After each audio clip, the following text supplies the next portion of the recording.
Okay, where to start? There's so many factors when working out the cost of repairing a vehicle. Let's start with parts quality. At Cars, we recommend using new and genuine parts specific to your vehicle's make and model. Now, some repairers may use second-hand or non-genuine parts to carry out repairs, but that could impair the quality of a repair and ultimately the safety of a vehicle should it be involved in another incident. It may be cheaper in some cases to repair a panel rather than replace it. However, due to more complex materials used in more modern vehicles, not all panels will repair safely, so unfortunately, sometimes a replacement is the best option. Now, a huge factor in cost of vehicle repair is the use of manufacturer repair data. Not following manufacturer guidelines will inevitably result in an unsafe repair.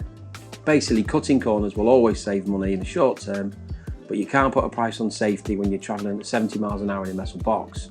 Labour rates may vary from business to business and will definitely factor in the cost of repair. However, it's often the cost of calibrating radar and camera-based safety systems post-repair that can really add up. In conclusion, my advice is to seek out a well-recommended repair centre.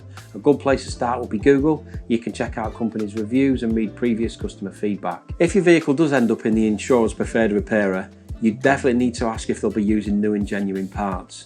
Reason is that in most contracts or insurance policies, the insurer will reserve a right to use second-hand or non-genuine parts. We would always recommend using new and genuine.